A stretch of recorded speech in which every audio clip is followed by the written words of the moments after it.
Bienvenue chez Front Populaire. Vous venez de publier ce livre, donc L'affrontement qui vient, aux éditions du Rocher.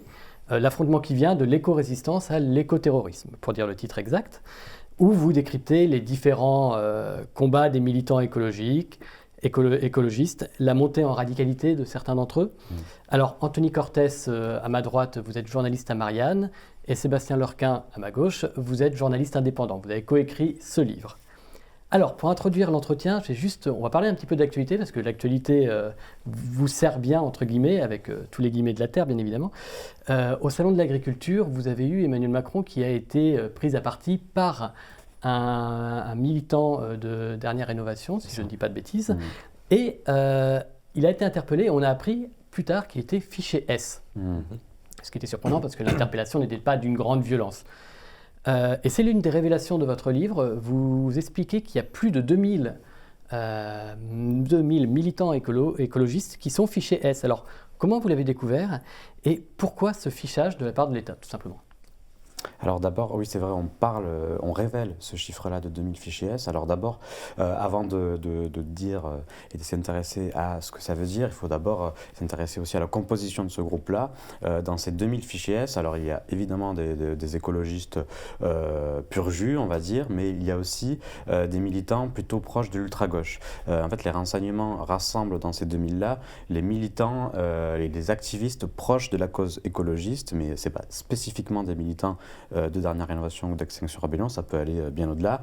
Ça englobe aussi les animalistes, aussi les antispécistes et aussi de personnes plutôt de la mouvance anarcho-libertaire qui s'attaquent aux antennes 5G, aux terminaux de fibre optique et possiblement prochainement à l'éolienne en mer, ce qu'on explique aussi dans le livre avec des risques d'abordage, mais on en parlera peut-être plus tard. Mais alors, pourquoi ils sont fichés S ? C'est vrai que ça peut être surprenant parce que c'est vrai que ce militant-là de Dernière Rénovation, il a l'air plutôt inoffensif, même s'il a un ton, même s'il est particulièrement virulent évidemment, on ne l'identifierait pas forcément comme un terroriste potentiel.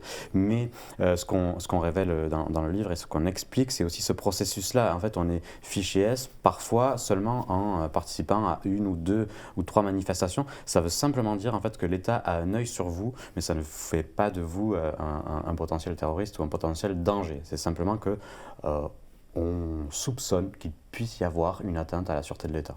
Et en l'occurrence, les militants de Dernière Rénovation, ils sont connus pour des jets de peinture, des blocages, et c'est souvent ce type d'action qui les emmène ensuite en garde à vue, qui permet aux forces de l'ordre de faire un signalement sur ces individus-là.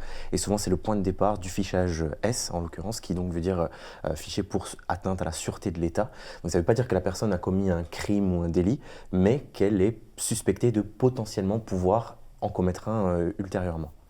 Et combien on a de forces de police, de forces du renseignement dédiées justement à cette branche, alors c'est pas du terrorisme, mais en tout cas de ces fichiers S ? Ça fait aussi partie de ce qu'on révèle, c'est-à-dire que jusqu'à présent, en tout cas pendant très longtemps, c'était plutôt les potentiels dangers islamistes et d'extrême droite qui étaient dans le premier cercle du renseignement, qui étaient analysés par le premier cercle, c'est-à-dire DGSI et renseignements territoriaux. Et aujourd'hui, les écologistes sont aussi considérés par ce cercle-là comme une potentielle menace. Il y a plusieurs strates en fait à considérer. Donc on a parlé de la DGSI, des renseignements territoriaux. Il y a aussi un pôle de renseignement à la préfecture de police de Paris. Et puis ensuite, la gendarmerie aussi peut mener des actions de renseignement. C'est ce qu'on explique aussi, c'est la cellule Déméter qui a été créée en 2019. Cette cellule-là, elle a été créée par Christophe Castaner, à l'époque ministre de l'Intérieur, pour répondre aux atteintes au monde agricole. Dans ce dispositif-là, il y a une explication du ministère de l'Intérieur qui est intéressante, c'est le Déméter, c'est pour répondre aussi aux actes de nature idéologique. Donc, ça vise directement des écologistes qui peuvent s'en prendre aux agriculteurs en général, mais aussi aux agriculteurs qui sont plutôt dans le système productiviste, parce que Déméter a été créé par la FNSEA notamment et les jeunes agriculteurs en partenariat avec le ministère de l'Intérieur. Donc, en fait, on voit que différentes strates des services de l'État s'intéressent à la cause écologiste, que ce soit de haut, avec une certaine hauteur, ou sur le terrain avec les gendarmes. Et par exemple, avec Déméter, Déméter bénéficie de tout le maillage territorial de la gendarmerie. Et justement, ce fichage, ce suivi, il date de quand? Parce que vous avez parlé de Déméter, donc Déméter c'est Christophe Castaner, mais est-ce que ça date d'avant? Vous interrogez notamment François Hollande, donc François Hollande vous en parle. De quand ça date finalement? Alors c'est vrai qu'elle est grande, la COP 21 a marqué un tournant, c'est-à-dire que on a vu à ce moment-là des groupes plutôt affiliés à l'ultra-gauche commencer à émettre des risques d'action, et c'est ce qui justifie à ce moment-là un tournant, et on commence à s'intéresser à ces militants-là du côté des services de renseignement. Ensuite, on a un glissement qui est permis par la suite des événements de 2015. On a les attentats qui permettent à François Hollande de décréter l'état d'urgence. Et en 2017, on a une loi SILT qui est mise en place, qui permet de faire entrer dans le droit commun finalement plusieurs dispositifs de l'état d'urgence. Et à ce moment-là, c'est plutôt vu d'un bon œil, ou en tout cas il y a très peu de levée de bouclier, parce que tout le monde a en tête le terrorisme islamiste. Sauf que les outils qui sont mis en place, on le voit aujourd'hui en 2023, ils sont en place pour surveiller tout ce que l'État peut potentiellement considérer comme une menace. Le mot menace est d'ailleurs utilisé par différents services avec lesquels on s'est entretenu, et on voit que donc les militants écologistes aujourd'hui sont pleinement sous la loupe finalement des services de l'État. Alors, en lisant votre livre, on se rend compte finalement que le terme écoterrorisme, employé par Gérald Darmanin, qui avait été beaucoup critiqué, d'ailleurs brocardé pour avoir employé ce terme, finalement il a des racines. Il n'est pas anodin ce mot. Et c'était dans le cas du conflit des bassines de Soline, vous le racontez sur le terrain, vous êtes allé sur le terrain sur le moment, donc vous en parlez. À quel point pensez-vous, alors là je vous interroge vous en tant que reporter de terrain, que ce risque soit fort? Est-ce que le risque que vous avez pu mesurer légitime l'emploi de ce terme? Alors d'abord, pour répondre sur les origines de l'écoterrorisme, vous avez raison, il a une origine, il a une histoire, ce terme-là. Il vient des États-Unis, le FBI l'utilise depuis un certain nombre d'années parce qu'il y avait un certain nombre de groupes hautement plus radicaux que ceux que nous avons aujourd'hui en France qui commettaient certaines actions. Ensuite, pour répondre sur la possibilité d'un risque, c'est difficile de le dire. C'est difficile de le dire parce que en fait, on ne sait pas vraiment d'où peut venir un éventuel acte terroriste. Et c'est ce que nous disent aussi les renseignements, c'est-à-dire que oui, il y a une possibilité que ça vienne parce qu'on est dans un contexte d'urgence climatique, d'inaction présumée, de greenwashing permanent du côté du gouvernement, mais aussi de grandes entreprises comme Total par exemple. Mais ça ne viendra pas forcément d'un groupe comme Extinction Rebellion ou Dernière Rénovation. Ça pourrait venir, c'est ce que nous disaient les services de renseignement là encore, d'émanation, c'est-à-dire que 2-3 personnes de tel ou tel groupe pourraient créer des cellules pour créer des actions particulièrement violentes à partir de cette désespérance qu'on a pu constater, qu'on peut constater tous les jours et qu'on explique aussi par l'éco-anxiété, mais on en parlera sûrement un peu plus tard. Donc, est-ce que ça viendra? À quelle échéance? Comment? C'est très difficile de le dire.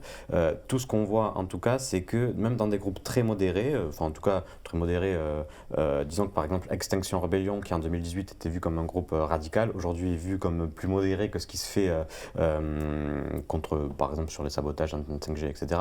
Même dans des groupes comme ça, on est en train de s'interroger. On veut déconstruire, c'est leur terme, déconstruire le terme de violence. C'est-à-dire qu'on veut se montrer comme en défense, en légitime défense quelque part, et donc et donc on veut montrer que être virulent contre l'État, contre l'oppresseur quelque part, c'est légitime. Et donc ce n'est pas une attaque, mais c'est une défense. Et c'est de là peut-être que pourrait arriver une action particulièrement offensive, en le légitimant comme une défense. En fait, on a l'image un peu des poupées russes qui nous a été, qui a été évoquée lors de nos entretiens. C'est-à-dire que finalement, comme le disait Anthony, les services ne redoutent pas spécifiquement Extinction Rebellion, Dernière Rénovation. Mais en fait, ils montrent que en 2018, comme le disait Anthony, Extinction Rebellion est vu comme le groupe le plus radical en France. Aujourd'hui, en 2023, Extinction Rebellion est largement dépassée sur le flanc radical.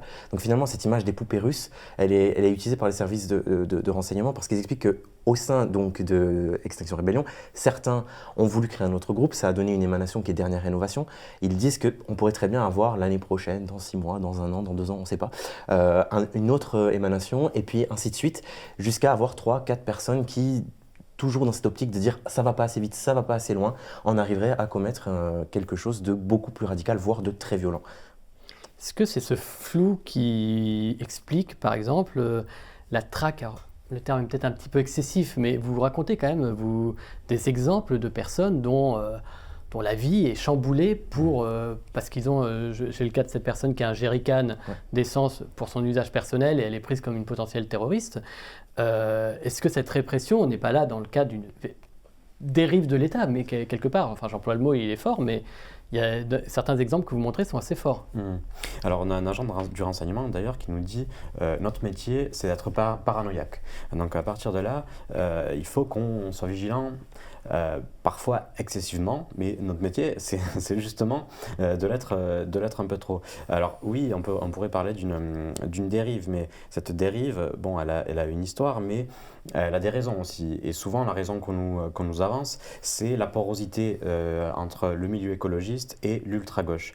On l'a vu par exemple à Sainte-Soline, on en parlait tout à l'heure sur cette manifestation contre le projet de Bassine, où on a vu certains groupes d'ultra-gauche, antifascistes, anarchistes, libertaires, qui pratiquent le Black Bloc et qui étaient aux avant-postes. Et là, la nouveauté, c'était, et on le voit sur d'autres manifestations, et on risque de le voir à la fin du mois parce que le 25 mars, il y a une grande manifestation, encore une fois dans le Poitou.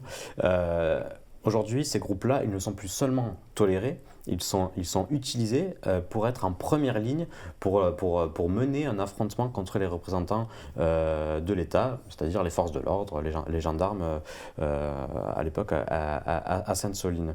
Donc ce risque-là, il est mesuré par les services de renseignement, et c'est ce qui inquiète principalement, parce que de cette porosité pourrait aussi arriver une sorte de circulation des modes d'action, notamment venus de l'étranger. Là encore, c'est les services de renseignement qui nous le disent. Ils s'inquiètent que des modes d'action venus d'Italie, de Grèce ou d'Allemagne, où il y a des groupes particulièrement radicaux à l'ultra-gauche, inspirent les groupes écologistes français, voire même viennent leur prêter main forte. Et c'est une crainte pour la manifestation du 25 mars, par exemple, parce que on le voit, les soulèvements de la Terre, en ce moment, qui est un groupe qui est à la manœuvre dans cette manifestation-là, dans cette mobilisation-là, faire une tournée européenne pour essayer de rassembler différents groupes, différents militants de toute l'Europe. Donc c'est une menace qu'on nous a avancée à plusieurs reprises. Et concernant le glissement aussi, parce qu'en réponse à ça, il peut y avoir un durcissement aussi de la réaction de l'État. C'est ce qu'on montre aussi dans le livre et que vous évoquez avec la militante de Bure, qui effectivement subit une perquisition chez elle, et les forces de l'ordre saisissent un bidon d'essence qui servait à alimenter sa tondeuse et s'en servent pour rajouter le qualificatif de détention de matériel incendiaire. Donc on voit aussi, en réponse à ces craintes, que l'État peut vraiment mettre en branle toute sa machine, finalement, toute sa puissance, qu'on appelle dans le livre sa doctrine de rouleau compresseur quelque part, c'est-à-dire qu'il peut utiliser tous les éléments à sa disposition pour lui aussi montrer sa puissance et s'engager dans finalement un chemin qui est quelque part aussi radical. Alors, avant de commencer un petit peu à aborder, vous en parliez tout à l'heure, Anthony, les militants, l'éco-anxiété, donc ça, on va en parler. J'ai envie un petit peu de m'intéresser un peu à vous, les auteurs du livre. Donc, est-ce que vous pouvez me dire un petit peu quel est votre propre positionnement par rapport à cette thématique d'écologie? Parce qu'on sent bien dans le livre que c'est un sujet qui vous tient à cœur et qui, forcément, vous influence. Oui, alors évidemment, on a une conscience écologique, évidemment. On a envie en tout cas que le sujet soit traité avec sérieux. Et aujourd'hui, c'est vrai que c'est quelque chose de clivant, et j'ai l'impression qu'il est pris trop à la légère, que ce soit dans les médias ou par la classe politique. C'est-à-dire que même par la classe politique, c'est vu comme une genre d'outil marketing aujourd'hui. On ne se saisit pas vraiment, en tout cas c'est mon opinion personnelle. Évidemment, je parle qu'en mon nom propre, tu diras après toi ton avis, mais j'ai l'impression que le sujet n'est pas assez considéré. Et donc, quel est mon avis autour de ces thématiques? C'est compliqué à dire. En tout cas, moi, ce que j'avais envie de faire aussi avec ce livre, c'est d'expliquer cette colère sans forcément aller dans leur sens, sans dire qu'ils ont raison de dire une cause juste doit amener n'importe quel moyen pour mener cette bataille-là, mais en tout cas essayer de comprendre d'où ça vient cette envie de radicalité. Ça ne vient pas de nulle part, et ça vient d'un mépris le plus souvent du pouvoir, ça vient de mesures, en tout cas de mesurettes, ça vient de petits pas, ça vient de promesses non tenues. Donc voilà ce que je peux en penser moi personnellement. Mais notre positionnement dans ce livre, c'est quand même vraiment de nous placer au milieu. Donc on décrit 2 camps irréconciliables.